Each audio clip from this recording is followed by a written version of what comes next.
मानवकुलं धीत सहज समाधि आनंदं घनमूर्ति प्रेम विगलित चित्तं विश्वगुरुं तं नमामि।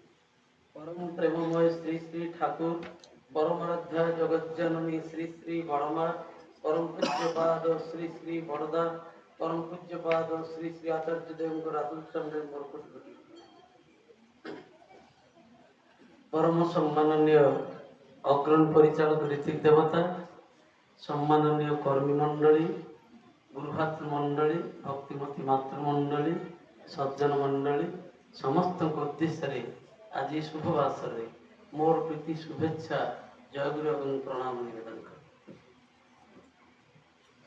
परम दयाल अपार करुणा आज जे उद्देश्य नाम संकीर्तन सत्संग आपण मैंने समस्त जानते मुझे दयाल रातुल चरण प्रार्थना निवेदन रखी जो हरि भाई आम मान को छाड़ी जाती 14 दिन है पुत्र पुत्रवधू कन्या जामाता सहधर्मिणी एवं परिवार परिजन आत्मार शांति सद्गति उद्देश्य नाम संकीर्तन सत्संग आयोजन कर परम दयाल रातुल चरण प्रार्थना निवेदन करी से अमरात्मा विभुंकर चरण कंजरे चिर शांति सद्गति लाभ करंतु से आत्मा जोटी थांतु ए सत्संगर पवित्र फल तांको प्राप्त हो पुणी थर जन्म नहीं प्रभु प्रतिष्ठा करी तांकर जन्म जीवन सार्थक करंतु एवं तांकर परिवार परिवेश व्यक्ति समष्टि उपस्थित समस्ते से दयालंकर अपार करुणा अधिकारी हरिभाई संपर्क में मोठार आपण मैंने बेसी जानते तेरे जेबे संगे मोर संपर्क होती से गोटे अछेद्य संपर्क से मोर जड़े भल प्रशंसक थिले एवं दृढ़ समर्थक थिले दुईटा शब्द मु कहूँ से मते बहुत प्रशंसा करथिले एवं मो कथा को से बहुत समर्थन करते जन व्यक्तित्व थे सहित मोर ये संपर्क थे एवं परिवार सहित ओतप्रोत भाव जड़ित तीन भाई सी घर समस्त सागरे ओतप्रोत भाव जड़ित घर प्रत्येक कार्य से मत निश्चित भाव खोजती एवं एक काकड़पुर अंचल रे विभिन्न जगार से सत्संग आयोजन करिकी मत डाकी प्रभुंकर कथा कहवाई से जो काकड़पुर हाईस्कल थिले सेठी मध्य प्रोग्राम करजंती एवं काकड़पुर हाईस्कल मध्य दीक्षा कर जे शिक्षक थिले ब्रह्मानंद आचार्य मत थर कहले घरे कि भाई आम सार को जाजन करी आपन टिके आसिले दीक्षा दे मुझे सागे आसली एवं सी एवं परिवार समस्त दीक्षा ले जीवन शेष मुहूर्त पर्यंत श्री श्री ठाकुर सहित सी अंगांगी भाव जड़ित थे जहाँ कहते चक्रधर भाई जीवन में ध्यान करवा नाम करवा केतेबेले से भूली ना निश्चित भाव से नाम करुवे जितेबले आप देखिए से से नाम करते तेणु तांकर आत्मा उद्देश्य आम प्रार्थना करूँ कि न करूँ तांकर निजस्व कर्म निजस्व निष्ठा तारी बल से प्रभुंकर चरण कंजर निश्चित भाव में शांति सद्गति लाभ करते तेज जहा आज की 14 दिन हो गला तांकर पुत्र कन्या माने आउ से बापा डाक आउ डाकी पारिबेनी एवं हरि भाई मध्य आउ से डाक बापा डाक आउ शुणी पारिबेनी ए भली गोटे अपूरणीय क्षति गोटे अपूरणीय ब्लैंक स्पेस रहीगला जोटा को केही पूरण करि परिबे किंतु ସେ ସେତିକି ବେଳେ ଜୀବିତ ହେଇକି ରହିବେ, ସେ ସେତିକି ବେଳେ ବାପା ଡାକ ଶୁଣି ପାରିବେ ଏବଂ ତାଙ୍କର ପିଲାମାନେ ମଧ୍ୟ ତାଙ୍କୁ ଅନୁଭବ କରିପାରିବେ ଯଦି ତାଙ୍କର ପରବର୍ତ୍ତୀ ପିଢ଼ି ଶ୍ରୀ ଶ୍ରୀ ଠାକୁରଙ୍କୁ ଧରି ସେ ଯେଉଁଭଳି ଭାବରେ ଠାକୁରଙ୍କର କାମ କରୁଥିଲେ ସେଇଭଳି ଭାବରେ କରିଚାଲନ୍ତି। ଶ୍ରୀ ଶ୍ରୀ ଠାକୁର ଗୋଟେ ବାଣୀରେ କହୁଛନ୍ତି, ତୁମେ ଆଜନ୍ମ ସତ୍ସଙ୍ଗୀ ହେଇପାର, ଆକୁମାରୀ ହିମାଚଳ ଦୀକ୍ଷା ଦିଆଇପାର, ତମର ଯାଜନରେ ସମସ୍ତଙ୍କୁ ଉଦ୍ବୁଦ୍ଧ କରିଦେଇପାର, କିନ୍ତୁ ମୋର କଥା ଗୁଡ଼ିକ ଯଦି ତୁମର ଭବିଷ୍ୟତ ବଂଶଧର ମାନଙ୍କ ଭିତରେ ଠିକ୍ ଠିକ୍ ଭାବରେ ଚରେଇ ଦେଇ ନ ପାରିଲ ତାହେଲେ ତମେ ମତେ ଠକିଦେବ। এই কথার গুরুত্বটা প্রত্যেক সৎসঙ্গী বুঝিবা দরকার। ঠাকুর কହୁଛନ୍ତି তুমি আজন্ম সৎসঙ্গী ହେଇପାର। ଜଣେ ଗର୍ବ କରିପାରେ ମୁଁ ଜନ୍ମ ହେବା ପୂର୍ବରୁ ମୋ ପିତାମାତା ଦୀକ୍ଷା ନେଇଥିଲେ, ମୁଁ ଆଜନ୍ମ ସତ୍ସଙ୍ଗୀ, ମୁଁ ବି ସେ ଗର୍ବ କରିପାରେ କାରଣ ମୁଁ ବହୁ ଆଗରୁ ଦୀକ୍ଷା ନେଇଛି, ମୋ ବହୁ ଆଗରୁ ଦୀକ୍ଷା ନେଇଥିଲେ ମୋ ଜନ୍ମ ଆଗରୁ। ତୁମେ ଆଜନ୍ମ ସତ୍ସଙ୍ଗୀ ହେଇପାର, ତୁମେ ଆକୁମାରୀ ହିମାଚଳ ଦୀକ୍ଷା ଦିଆଇପାର, ବହୁତ ଦୀକ୍ଷା ଦିଆଇପାର। ଜଣେ ରୀତିକି ହିସାବରେ ହରିଭାଇ ବହୁତ ଦୀକ୍ଷା ଦେଇଛନ୍ତି, ମୁଁ ବି 31-32 ଦୀକ୍ଷା ଦେଇଛି, ମୁଁ ବି ସେ ଗର୍ବ କରିପାରେ। ଆଉ ପୁଣି ତୁମର ଯାଜନରେ ସମସ୍ତଙ୍କୁ ଉଦ୍ବୁଦ୍ଧ କରିଦେଇପାର, ମୁଁ ବି ଯାଜନ କରୁଛି, ଆପଣମାନେ ସମସ୍ତେ ପିନ୍ ଡ୍ରପ୍ ସାଇଲେନ୍ସ ସବୁ ଶୁଣୁଛନ୍ତି, ସେ ଗର୍ବ ବି ମୁଁ କରିପାରେ। କିନ୍ତୁ ଇଏ ଯେତେ କ୍ୱାଲିଟି ଥିଲେ ମଧ୍ୟ ଠାକୁର କହୁଛନ୍ତି ତମର କିଛି ହେଲାନି, ତାହେଲେ କଣ କଲେ ହବ? ଠାକୁର କହୁଛନ୍ତି ମୋର କଥା ଗୁଡ଼ିକ ଯଦି ତୁମର ଭବିଷ୍ୟତ ବଂଶଧର ମାନଙ୍କ ଭିତରେ ଠିକ୍ ଠିକ୍ ଭାବରେ ଚରେଇ ଦେଇ ନ ପାରିବ, ଅର୍ଥାତ୍ ମୋ ପରେ ଯଦି ମୋ ଘରେ ଠାକୁରଙ୍କ ଫଟୋ ନ ରହିଲା, ଠାକୁରଙ୍କର ଆସନ ନ ରହିଲା, ମୋ ଘରେ ଯଦି ଠିକ୍ ଠିକ୍ ଭାବରେ ନାମଧ୍ୟାନ ଇଷ୍ଟବୃତ୍ତି ନହେଲା, ଦୁଇ ଓଳି ଯଦି ଶଙ୍ଖ ବାଜିକି ପ୍ରାର୍ଥନା ନହେଲା, ଠାକୁର କହୁଛନ୍ତି ତୁମେ ମତେ ଠକିଦେଲ। ଯେତେ ମନ୍ଦିର କର, ଯେତେ କେନ୍ଦ୍ର କର, ଯେତେ ବିହାର କର, ଯେତେ ଡାକବାଜି ଯନ୍ତ୍ରରେ ଯେତେ ବଡ଼ ଆୟୋଜନ କର, ଯେତେ ଯାହା କର ନା କାହିଁକି, ଠାକୁର କହୁଛନ୍ତି ତୁମେ ମତେ ଠକିଦେଲ। ତେଣୁ ସେଇଥିପାଇଁ କହିଲି ହରିଭାଇ ସବୁଦିନ ପାଇଁ ଅମର ରହିବେ। ଯଦି ସେ ଜଣେ ବିଶିଷ୍ଟ ରୀତିକ ଥିଲେ, ସେଇ ଧାରାଟା ଯଦି ତାଙ୍କର ପୁତ୍ର କନ୍ୟା ମାନେ ତାଙ୍କର ଭବିଷ୍ୟତ ବଂଶଧର ସେଟାକୁ ପରିଚାଳନ୍ତି। ଠାକୁର ଆଉ ଗୋଟେ ବାଣୀରେ କହୁଛନ୍ତି, ପିତୃପୃଷ୍ଟିର ପୂରଣ ପ୍ରବଣ ରହିଲେ ଅତୁଟ ସେହି ଧାରାଟି, ହିନ୍ଦୁ ହୁଅ ଆଉ ମୁସଲମାନ ହୁଅ, ବୌଦ୍ଧ ଜୈନ ସବୁ ହିଁ ଖାନ୍ତି, ଏଇ ଧାରାର ଓଲଟା ଧାରାରେ ସ୍ୱର୍ଗକୁ ଯଦି ଯାଉରେ ତୁହି, ଜୋର କରାଳ କହୁଛି ମୁଇଁ ସ୍ୱର୍ଗ ଯେ ତୋର ନରକ।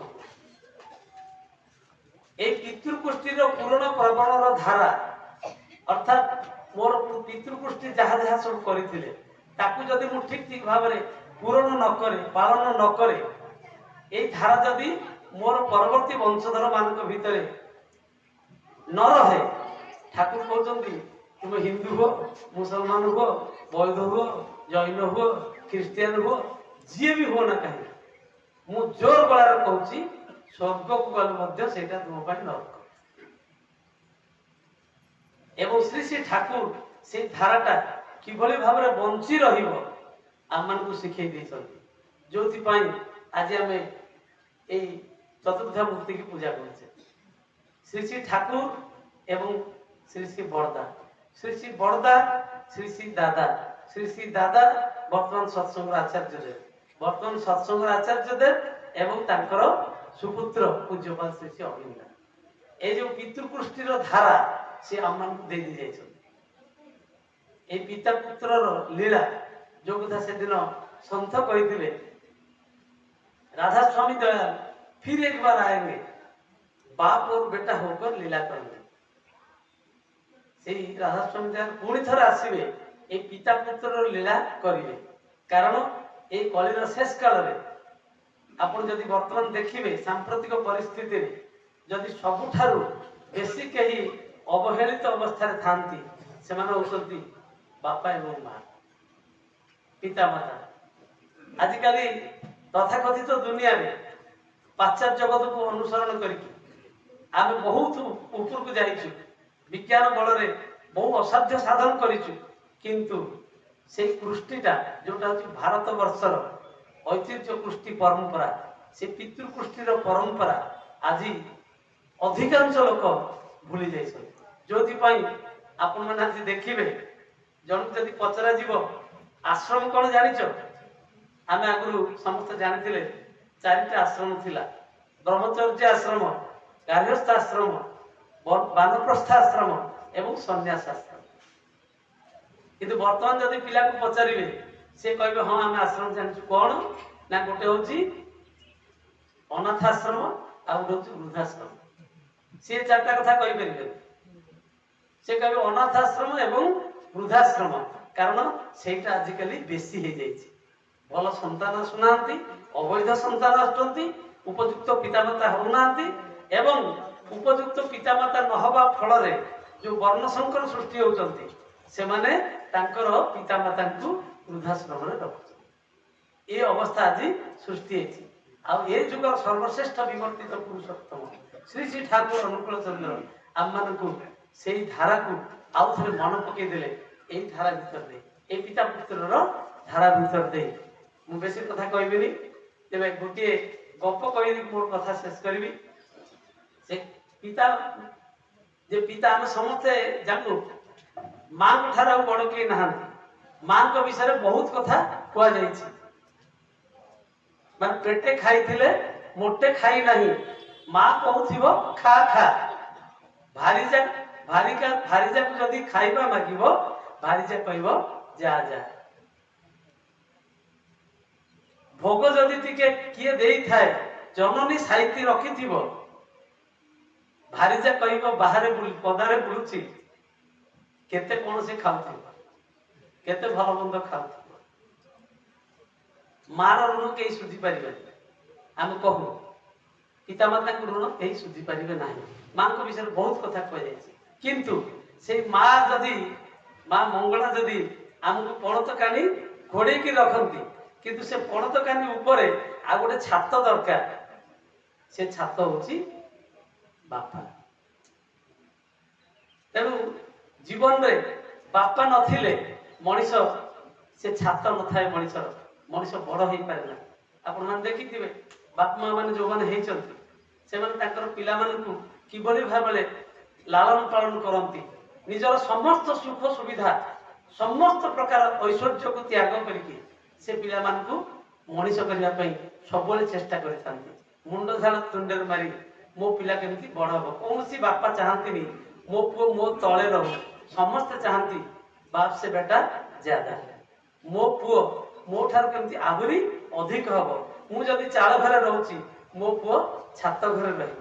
ମୁଁ ଯଦି ସାଇକେଲ ଚଢୁଛି ମୋ ପୁଅ ମୋଟର ସାଇକେଲ ଚଢିବ। ମୁଁ ଯଦି ଶାଗ ଭାତ ଖାଉଛି ମୋ ପୁଅ କିନ୍ତୁ କ୍ଷୀରି ସରପୁରୀ ଖାଇବ। ନିଜେ ନ ଖାଇକିରି ବାପା ମା ଦିଅନ୍ତି, ବାପା ଦିଅନ୍ତି। ମୋ ମାଙ୍କ କଥା କହି, କାରଣ ମାଙ୍କ ବିଷୟରେ ଆପଣ ବହୁତ କଥା ଶୁଣିଛନ୍ତି। କିନ୍ତୁ ସବୁଠାରୁ ଯଦି ଆପଣ ଦେଖିବେ ଅତି ଭଲ ପାଉଥିବେ କିଏ, ସେ ହଉଛନ୍ତି ବାପା। ଗୋଟେ ଗପ ଦେଇକିରି ମୋ କଥା ଶେଷ କରିବି। ସେ ଗପଟି ହଉଛି ଗୋଟେ ଚାଷୀ ପରିବାର, ସ୍ୱାମୀ ସ୍ତ୍ରୀ 2 ଜଣ ଚାଷ କରିକି ଗୁଜୁରାଣ ମେଣ୍ଟାନ୍ତି। ମୁଣ୍ଡ ଝାଳ ତୁଣ୍ଡରେ ମାରି ସେ ଘର ପ୍ରତିପୋଷଣ କରନ୍ତି, ବହୁତ କଷ୍ଟ କରନ୍ତି। ତାଙ୍କର ଗୋଟିଏ ମାତ୍ର ପୁଅ 5ମ ଶ୍ରେଣୀରେ ପାଠ ପଢୁଛି। ସେ ପୁଅଟି ବହୁତ ଭଲ ପାଠ ପଢୁଛି ଏବଂ ସେ 5ମ ଶ୍ରେଣୀରେ ସେ ବୃତ୍ତି ପାଇଲା, ସ୍କଲାରସିପ ପାଇଲା। ପ୍ରୋଗ୍ରେସ ରିପୋର୍ଟଟା ନେଇକିରି ଘରକୁ ଦୌଡ଼ିଲା, ଭାରି ଖୁସି ହେଇକି ଦୌଡ଼ିଲା, ସ୍କଲାରସିପ ପାଇଛି। ଯେ ମାଙ୍କ ପାଖକୁ ଗଲା, କହିଲା ବୋଉ ବୋଉ ଗୋଟେ ଖୁସି ଖବର। ନା କଣ? ନା ମୁଁ ଆଜି ସ୍କଲାରସିପ ପାଇଛି। ମା ତ ପାଠ ପଢିନି। କହିଲା ତୁ କଣ କହୁଛୁ ମୁଁ କିଛି ବୁଝିପାରୁନି, ତୁ ଯା ବାପାକୁ କହିବୁ। ନା ବାପା କୋଉଠି? ନା ବାପା ବିଲେରେ। ଦୌଡ଼ିଲା ବାପାଙ୍କୁ, ବାପା ତା 2 ଅକ୍ଷର ପାଠ ପଢିଛନ୍ତି। ଦୌଡ଼ିଲା, ପାଟି କରିକି ଦୌଡ଼ିଲା, ବାପା ବାପା ପାଟି କରି ଦୌଡ଼ିଲା। କଣ ହେଇଛି? କୁନା କଣ ହେଇଛି? କାହିଁକି ଏତେ ଜୋର ଦୌଡୁଛୁ? ନା ବାପା ଗୋଟେ ଖୁସି ଖବର। ନା କଣ? ନା ମୁଁ ଆଜି ବୃତ୍ତି ପାଇଛି, ସ୍କଲାରସିପ ପାଇଛି। କାଗଜ ଖଣ୍ଡ ଧରେଇ ଦେଲେ। ବାପା ଦେଖିଲେ ସତରେ ସେ ବୃତ୍ତି ପାଇଛି। ବାପା କିନ୍ତୁ ଭିତରେ ଖୁସି ହେଲେ, ମୁହଁରେ କିନ୍ତୁ ତାକୁ ଖୁସି ଜଣେଇଲେନି। ତାକୁ ଆକଟ କଲେ, ଅନୁଶାସନରେ ତାକୁ ଆକଟ କଲେ। କହିଲେ କଣ ହେଇଛି? ତୁ ଏକୁଟିଆ ପରୀକ୍ଷା ଦେଇଥିଲୁ ନା ଆଉ କେତେ ଜଣ ପରୀକ୍ଷା ଦେଇଥିଲେ? ତୁ ତୁ ଏକୁଟିଆ ବୃତ୍ତି ପାଇଛୁ ନା ଆଉ କେତେ ଜଣ ପାଇଛନ୍ତି? ନା ନାଇଁ ବାପା, ଆମ ସ୍କୁଲରୁ 7 ଜଣ ଦେଇଥିଲେ, ତା ଭିତରୁ 3 ଜଣ ପାଇଛନ୍ତି, ତା ଭିତରୁ ମୁଁ ଜଣେ। ବାପା କହିଲେ ବହୁତ ଗୋଟେ ଭଲ ଭଲ କାମ କରିଦେଇଛୁ, ଯାହା ତାକୁ କିଛି ଟିକେ ବି ପ୍ରଶଂସା କଲେନି, ଟିକେ ବି ବାହାବା ଦେଲେନି, ଟିକେ ବି ତା ପିଠିରେ ହାତ ଥାପୁଡିଲେନି, ତାକୁ ବିଗିଡିଲେ। ପୁଅ ସେ ହିଡ଼ ଦେଇକି ଗଲା, ଭାବି ଭାବିକା ଯାଉଛି ମୁଁ ତ ଏତେ ନମ୍ବର ରଖିଲି, ସ୍କଲାରସିପ ପାଇଲି, କିନ୍ତୁ ବାପା ତ ଟିକେ ଖୁସି ହେଲେନି। ବୋଧ ହୁଏ ଏତିକି ନମ୍ବରରେ ବୋଧେ ଖୁସି ହେଲେନି, ମୁଁ ଆହୁରି ବହୁତ ପାଠ ପଢିବି, ବହୁତ ଭଲ ପଢିବି, ଭଲ ମାର୍କ ରଖିବି, ଭଲ ପୋଜିସନ ରଖିବି, ତାହେଲେ ମୋ ବାପା ଖୁସି ହେବେ। ସମୟ ଗଡ଼ି ଚାଲିଲା, ମାଟ୍ରିକୁଲେସନ ପରୀକ୍ଷା ହେଲା। ମାଟ୍ରିକୁଲେସନ ପରୀକ୍ଷା ସରିଲା ପିଲାମାନଙ୍କର। ମାଟ୍ରିକୁଲେସନ ପରୀକ୍ଷାରେ ଦେଖାଗଲା ତା ରେଜଲ୍ଟ ବାହାରିଛି, ସିଏ ପ୍ରଥମ 10 ଜଣଙ୍କ ଭିତରେ ଟପର ହେଇଛି। ପ୍ରଥମ 10 ଜଣଙ୍କ ଭିତରେ ସିଏ ଶ୍ରେଷ୍ଠ ସ୍ଥାନ ଅଧିକାର କରିଛି। ଇଣ୍ଟରନେଟରୁ ମାର୍କସିଟ୍ ବାହାର କରିଦେଲା, ସେଇଟା ଧରିକି ବାପା ପାଖକୁ ଦୌଡ଼ିଲା, ଘରକୁ ଦୌଡ଼ିଲା, ବୋଉକୁ କହିଲା, ବୋଉ କହିଲେ ଯା ବାପାକୁ କହିବ। ସିଧା ପୁଣି ସେଇ ବିଲକୁ ଗଲା, ବାପା ବିଲରେ କାମ କରୁଛନ୍ତି। ବାପା ବାପା ବହୁତ ବଡ ଖବର। ନା କଣ ଖବର? ନା ମୁଁ ଓଡ଼ିଶାରେ ମାଟ୍ରିକୁଲେସନ ପରୀକ୍ଷାରେ ପ୍ରଥମ 10 ଜଣଙ୍କ ଭିତରେ ମୁଁ ଟପର ହେଇଛି, ପୁରା 1 ନମ୍ବର ସ୍ଥାନ ଅଧିକାର କରିଛି। ବାପା କହିଲେ ତୁ ଏକୁଟିଆ 1 ନମ୍ବର ହେଇଛୁ ନା ଭାରତରେ ଆଉ କିଏ ହେଇଛନ୍ତି? ଆମ ଓଡ଼ିଶାରେ 1 ନମ୍ବର ହେଇଛୁ, ତୁ ଭାରତରେ 1 ନମ୍ବର ହେଇଗଲୁ? କଣ ଗୋଟେ ବଡ କଥା କହିଯାଉଛୁ, କଣ ବହୁତ ବଡ କାମ କଲୁ, ଯାଉଛୁ ନା 5 ଜଣ ତ ଛାଳ ଉତାର ଦେବି। ବାପା ଟିକେ ବି ପ୍ରଶଂସା କଲେନି, ଟିକେ ବି ବାହାବା ଦେଲେନି, ଟିକେ ବି ତାକୁ ଗେଲ କଲେନି। ମନଟା ବହୁତ ଖରାପ ହେଇଗଲା। ସେଇ ହିଡ଼ ଦେଇକି 14-15-16 ବର୍ଷ ହେଇଗଲାଣି, ସେତେବେଳକୁ ବାପାଙ୍କ ଉପରେ ରାଗଟା ପୁରା ଏକଦମ ଉପରକୁ ଉଠିଗଲାଣି। ଛୋଟ ପିଲା ଯେତେବେଳେ ଟିକେ ହୁସିଆରି ହେଇଯାଏ, 15-16 ବର୍ଷର ହେଇଯାଏ, ସେତେବେଳେ ଟିନ୍ ଏଜ୍ ତ ବୁଝିପାରିନି, ବାପା ମାଙ୍କୁ ବୁଝିପାରିନି। ମୋ ବାପା ହଉଛନ୍ତି ମୋର ସବୁଠାରୁ ବଡ ଶତ୍ରୁ। ମତେ ସମସ୍ତେ ବାହାବା ଦଉଛନ୍ତି, ସମସ୍ତେ ପ୍ରଶଂସା କରୁଛନ୍ତି, ସମସ୍ତେ ବହୁତ କିଛି ମତେ ଦଉଛନ୍ତି, କିନ୍ତୁ ବାପା ମତେ ଟିକେ ବି ପ୍ରଶଂସା କରୁନାହାନ୍ତି, ଟିକେ ବି ଗେଲ କରୁନାହାନ୍ତି, ଟିକେ ବି ଭଲ ବି କହୁନାହାନ୍ତି। ତା ମନରେ ରାଗ ହେଇଗଲା ଏବଂ ସମୟ ଗଡ଼ି ଚାଲିଲା। ଭଲ ପିଲା ତ ଭଲ ପୋଜିସନ ରଖିଛି, ଟପର।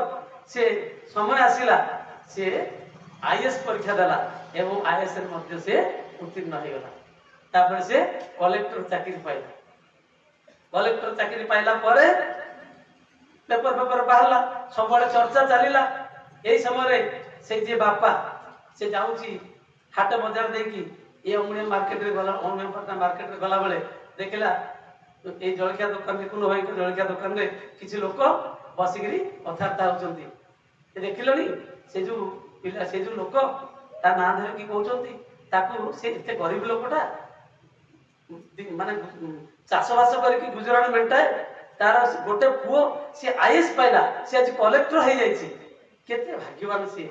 ତା ପୁଅଟା କୋଟିକରେ ଗୋଟିଏ, ସୁନା ମୁଣ୍ଡା ଖଣ୍ଡେ, ହୀରା ଖଣ୍ଡେ। ଆମର ଏଇଭଳିଆ ଗୋଟେ ପୁଅ ହୁଅନ୍ତାନି।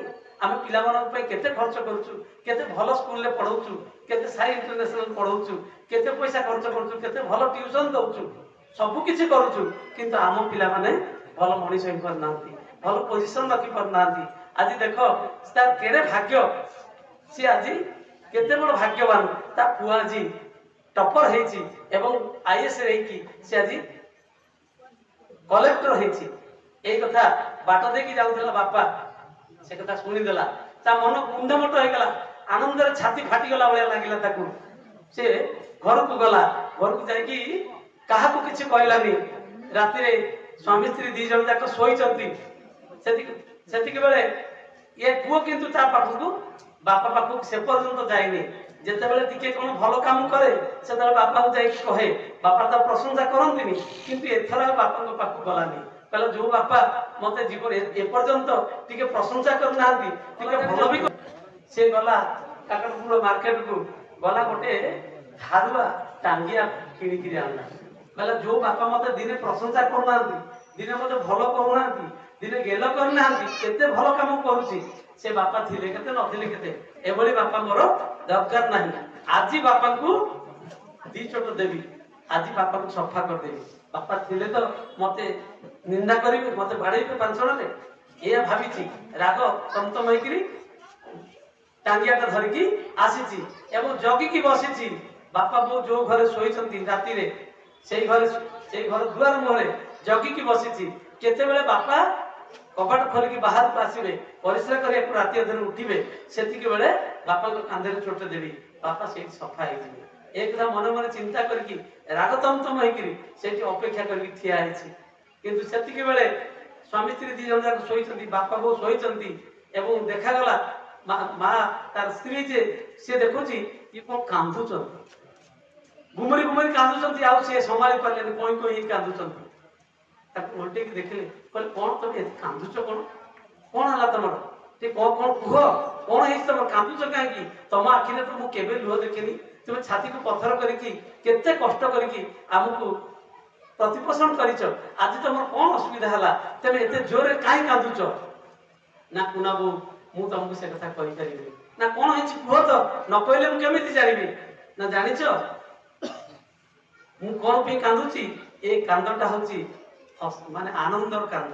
खुशीर कांद मो पुओ जत आईएएस पाई कलेक्टर होती मु खुशी फाटी पड़ुची से आनंदर मु कांदुची जानिच मु जत संध्या बेले से बाजार लेके आसुथली बाजार रे पान दुकान रे से चा दुकान रे लोक सब मो विषय कथा होतले देख से लोकटा केडे गरीब लोक चाषबास करके गुजरण मेंटाए ता पुओ को एते जतन करी पाठ पढ़ाइतिला कोटी केरे कोटिए सुना मुंडा खंडे हीरा खंडे देख से आईएएस पाइकरी आज कलेक्टर होती ता मन कौन होथिबो हमर से भले गुटे पुओ नाही मते जोठी केई सभा समिति की डाकंतिनी कोनसी नीति सभार बसांतिनी कारण मु गरीब मु समाजकंद नुह कोठी मते केई प्रशंसा करंतिनी मते केई पचारंतिनी आज मते समस्त प्रशंसा करचंती मो पुओ को प्रशंसा करचंती मो पुओ जगु आज मो मुंड केते ऊपरे सेति पई मु आनंद कांदुची ना एत तो भलो कथा कांदुच पुणी कोन जानिच आउरी कांदुची मते बहुत कष्ट लागुची मते बहुत दुख लगुची सेति पई मु कांदुची ना कोन दुख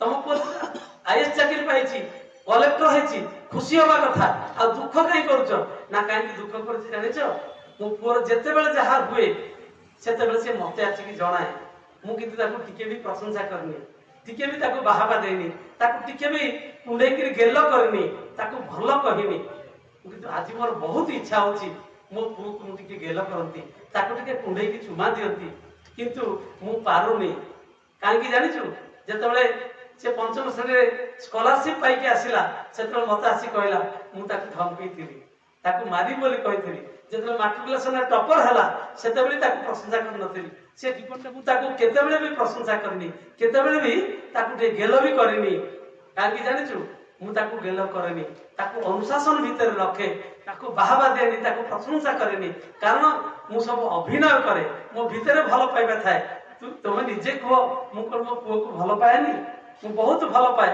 किंतु मु अभिनय करथिली जदि मु ताको प्रशंसा करिवि जदि ताको बाहाबा देबी जदि ताको कुंडे की गेलो करिवि ताहले ता मन कुंडे पट होई जिवो तार गर्व आसी जिवो तार अहंकार आसी जिवो तापरे तार पतन होई जिवो से आ ऊपर को उठी पारिबो नाही किंतु आज जते बेले से आईएएस पाइला टॉपर हला एवं कलेक्टर चाकरी करछि से किंतु ए पर्यंत मो पाखु आसेनी मते से जणेनी से मते मो पर खपा हेछि मते लागिछि किंतु आज मोर भारी इच्छा होची ताकू टिके कुंडे की गेलो करबी ताकू टिके प्रशंसा करबी मु ताकू टिके चुमा देबी किंतु मु पारुनी काहे कि जानिछ ना काहे कि तम पुओ को तुम गेलो करबो ना मु जदी वर्तमान ताकू गेलो करबी ताकू जदी चुमा देबी ताले से कहबो मो बापा ए पर्यंत मते गेलो कर नथिले मते चुमा देई नथिले आज मोर मते गेलो कर नाथि मो पैसा को गेलो करचंती मोर पोस्ट पोजीशन को गेलो करचंती तुमे बापा हबा पे योग्य नुह जदी से मते कहि दे तार मते केमिति लागिबो को बापा सह्य करि परिबो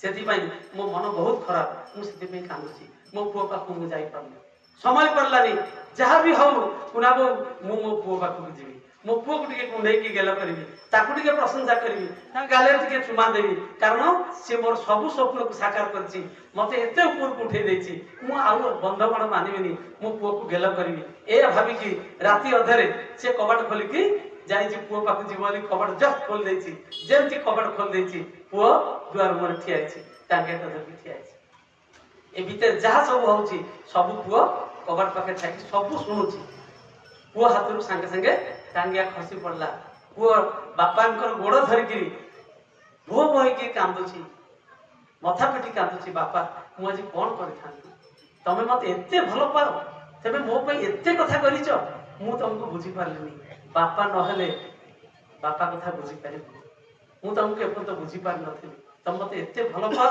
मो पे एते करिछ आज आज किंतु मु तुमको सफा कर दी थानी केते बड़ पाप करथांती जन्म जन्मांतर धरी मु से पाप को प्रायश्चित करि पार नथांती मु आज जो पाप करिया को जाउथली आज तुमको हानि दी थानी तुमको शेष कर दी थानी भीषण रागी थी बापा मते क्षमा कर दियो बापा को दिन जाको कुंडिया कुंडिया गिरी कांदु संती इयो संती बापा तेणु बापा को ऋण किए सुझिब बापा कौन चाहती पिला मानकु को स्तर नहीं पहुंचीबा पई से बापा को ऊपर गोटे गायत्री कथा शेष करी बापा बापा बोली कहा को डाकीबी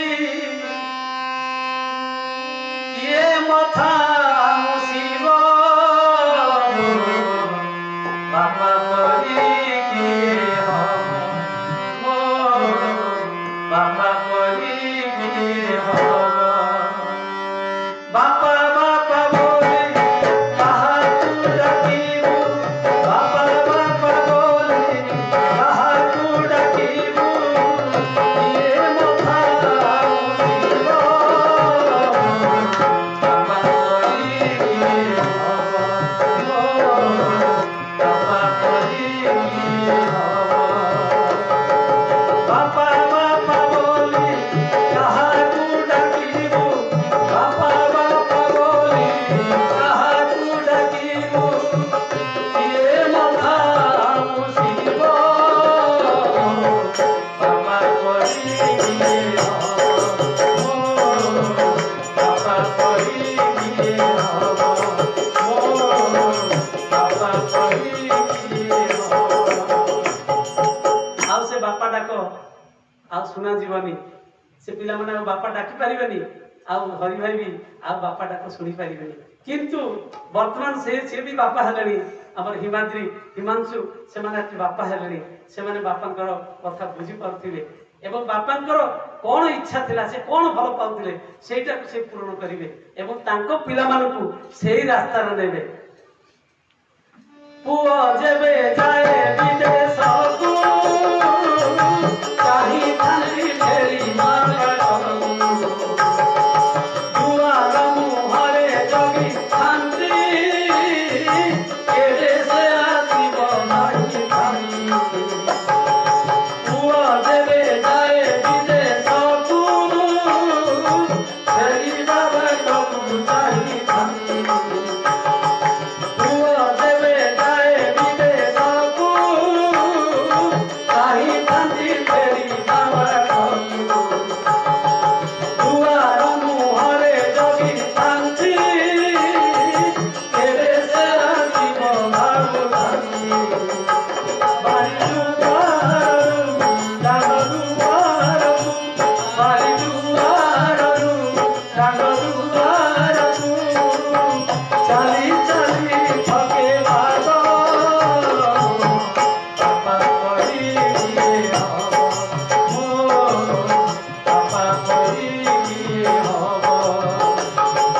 बापा बापा बोली कहा तू डाकीबू बापा बापा बोली कहा तू डाकीबू ये मथा मुसीब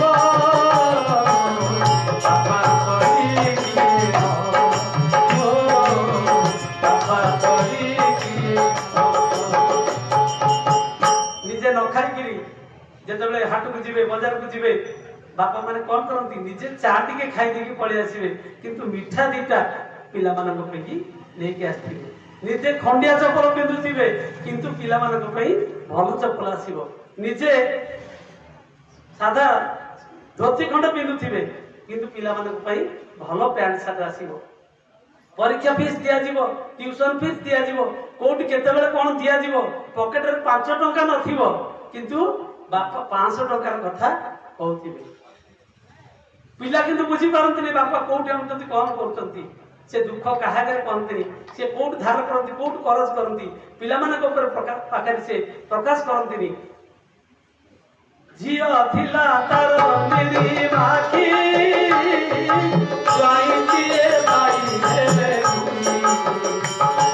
निज दुख कहा तुम कहे कभी तुसे दुख माचु खाए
ଆଣିବି, ଜମିବାଡ଼ି ବନ୍ଧା ପକେଇଦେବି, କିନ୍ତୁ ଗୋଟେ ଭଲ ଜ୍ୱଇଁ କରିବି। ମୋ ଝିଅକୁ ସବୁ ପ୍ରକାର ଜିନିଷ ଦେବି, କେହି ଯେମିତି ଖୁଣ୍ଟୁଣା ଦେଇପାରିବେନି, କେହି ଯେମିତି କିଛି ନ କହିପାରିବେ। ଏ ହେଉଛି ବାପାର ହୃଦୟ।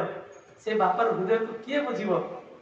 ଆଜି ହରି ଭାଇ ନାହାନ୍ତି, ତାଙ୍କର ପିଲାମାନେ ସମସ୍ତେ ବାପାଙ୍କୁ ସେଇ କଥା ମନେ ପକାଉଥିବେ। ମୋର ମନେ ପଡୁଛି,